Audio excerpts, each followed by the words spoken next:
So Madonna is after this one Bored Ape that was told to her that it was in her image. I can't imagine a Bored Ape being in her image, but she is quote unquote hell bent on getting it. That story and many other stories today on the OG cryptos and NFTs. My name is Troy, and every day, Monday through Saturday, we go over the latest news in NFTs and in digital assets. Today has been a fantastic day. I know that we've had 2 consecutive days of negative news. Yesterday, the Fed came out and raised rates by 0.75 basis points. And today, we're officially in a recession. And the market has shook all of this off because I don't think it's as negative as it has been in the news. And because of that, we're seeing Bitcoin push up to 24,000. So with that being said, ETH is on fire, the market's on fire. But before we get into all these news articles and we talk about the market, hit the subscribe button. We appreciate that. Also, check us out on Instagram and on TikTok. We're growing this channel. We want to get it going. I want to go live on TikTok, but they won't let me at the moment. So let's see if we can get enough subscribers up as we just open the channel and get us live and showing you what we do behind the scenes. Now let's jump right into it. First article here, Madonna hell-bent on buying a $1.3 million Bored Ape Yacht Club NFT. Now she says it's too expensive. Well, she's offered 800 ETH, or actually it's for sale on OpenSea for 800 ETH. The issue is that ETH now has gone up and it's just eclipsed $1,700 per coin. So if it went down, I think she can afford it, according to her. And if it goes up, she can't afford it, which now is at 1,700. So it's crazy. But she's in touch with the young lady who owns that particular Bored Ape, that NFT, and she's negotiating. But this lady's kind of holding steady right there at 1.3 million, and she's deeming it too expensive. So we're gonna find out what happens here. You know, Madonna's gonna get her way somewhere down the road, unless somebody really wants to snatch it from her. Next article is here's a Zuck. Zuck braces for battle with Apple over metaverse as regulator warns about Meta's virtual empire. Well, Zuck came out yesterday and it looks like they lost right around $2.8 billion in the metaverse. So they're building out their metaverse, but there's no money coming in. So they took the biggest loss that the company has last quarter, and it's really kind of devastating. But he's taking a step back and saying, hey, guys, this is for the future. The future is the metaverse. Everyone's adopting it, and he wants to be in the forefront. He wants to bring all his different social media platforms like, you know, Facebook and Instagram. He wants to bring it there. He wants to have a meeting place in the metaverse, and he wants his metaverse to be huge. So he's going to battle Apple over it. You know, Apple's in the gaming side, as well as, you know, their metaverse they're building as well. You know, everyone's going after the same thing here in the metaverse, but they'll be in different plots of land or different metaverses.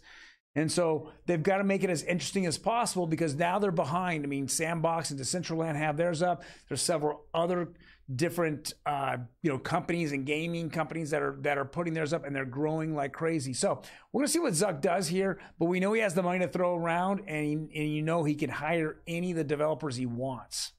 Next article here is Solana. They're opening doors to a physical store in New York. This is in a mall. Now, it's not open to the public yet. We're going to find out what this mall is for. Now, obviously, we see on the wall, we're seeing NFTs on light displays up here.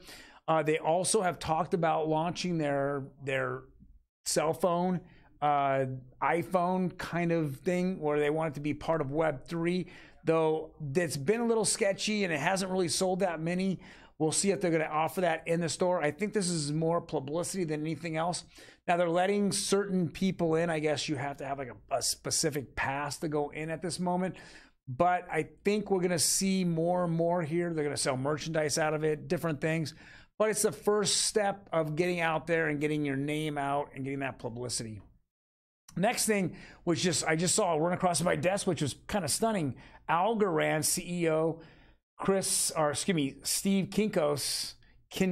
Kokins, Deports, interim replacement named, which is in the company. This is kind of a stunning revelation here. Algorand, or Algo, has been really making inroads in the financial system. They actually are, I believe, in FIFA. They're the sponsor for FIFA. They also sponsor a soccer team. He's doing all the right things to get out there. I know, and in Times Square, they put, they shot their name up everywhere. They did a lot of marketing and advertising there. Algorand has been one of the leading companies out there. It's something that I definitely have a few bucks into. Now, I'm not here to tell anyone to put any money into it. When he walked away, we didn't really see a big difference in the price of Algo, or ALGO, but it's kind of stunning. It wasn't it just basically got up and left. I'm interested in seeing what actually happened here, where it's going. The company's direction is, did they have some type of disagreement there? But we're going to find out, and I will continue to report on it. Next is paint ahead for Algorithmic and non-cash back stablecoins. IMF director. This is something that we're hearing shots over the bow with Tether. Now, we know that Algorithmic stablecoin was UST. The whole Luna debacle, they minted UST off of Luna, gave out 20% yields on it, was ridiculous, took a crash hard, took down about $60 billion market right off, just wiped them completely out. But I think more and more we're seeing that USDC is being backed, and Curved Owl is on top of that. Big companies like JP Morgan and BlackRock, they're all behind, and has coins in Curved Owl and USDC. I don't think it's going anywhere. I actually think Tether is going to deal with it, and it's going to deal hard.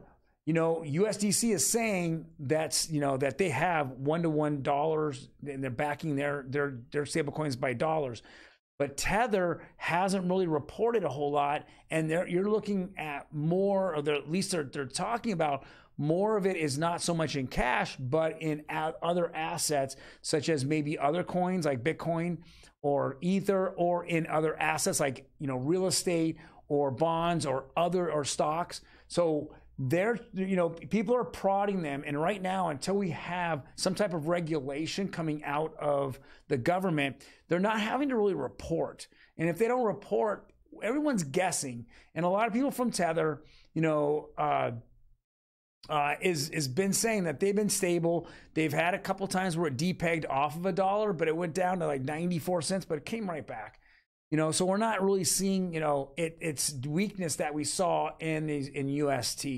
So we'll find out, but I have a feeling that people are some of these big boys are going to take shots at Tether, and because they have a lot riding on USDC, we'll find out in the future. But we definitely need to have some type of guidance from our government and really lock that in as being the first, regulation in the crypto industry.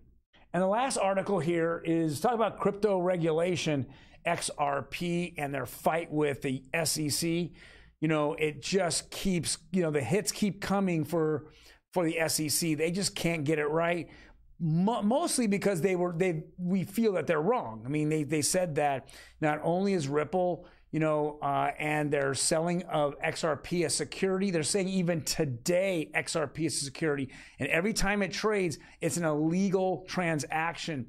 And John Deaton, who has now been brought into this particular lawsuit, with his approximately 69,000 XRP holders, he's been brought in, and he just won the right to have the status of Amici Status, which means that the holders of XRP are now able to be heard and to now go after or refute some of the things that the witnesses say that the SEC has lined up. We are excited to get John Deaton on our side. He has been a bulldog in this, and the SEC says that by XRP being a security, it hurts all of the holders of the coin, yet they haven't been able to come up with one person that has hurt.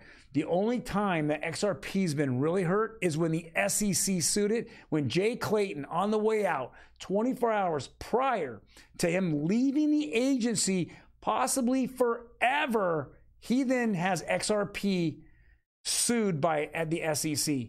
Makes no sense. Then he lays it on Gary Gensler's lap 3 or 4 months later after he gets sworn in. And what does Gary Gensler do? Well, this big ego bozo comes up, and instead of taking a look at it, he just says, I'm a bully and I'm going to go after XRP and Library and everybody else. He went after BlockFi. BlockFi folded like a cheap suit and gave him $100 million. And they laughed at XRP. Well, XRP has the money and the lawyers to go toe-to-toe with the SEC. In fact, we're seeing it, in real time, that the SEC doesn't even have the lawyers that are in the same class as Ripple's lawyers and as John Deaton, and they're getting beat up. And we're waiting for a lot to continue to happen with this. Hopefully in November, the judges will start making decisions on it. Before then, we're going to see who the witnesses are. I can't wait to see Ripple's witnesses. I know that the SEC's already objected to every single one of them and lost. And now they want to seal what their testimonies are. And they lost over that. SEC lost over that as well. And now SEC's lost, the case over John Deaton, as well as the 69,000 holders. It's going to be interesting. What's going to happen here in the future with XRP. This can actually hurt the SEC. I know we've reported that they're wanting to go after Coinbase, and the financial oversight committee, has said that XRP is a security, and that any of these different marketplaces or exchanges are selling anything that they feel is a security they can go after. Well, if you gave us guidelines, we knew in advance we would stay within those guidelines. But if you're just going to do enforcement by action, regulation by enforcement, it's not good. And this needs to stop. It's stifling innovation here in the United States as it continues to grow everywhere else in the world. People don't want to deal with the SEC and their bully tactics. Well, thank you guys very much for joining us. Again, hit that subscribe button. I want to grow this channel. We're at the infancy stage. I'm also on Twitter, OG Crypto and NFTs, as well as we're on Instagram and on TikTok. The information is below on our Instagram. Please go ahead there, check it out, like it. I love to get this 5-minute information out to you every single day. I will see you tomorrow. You guys take care.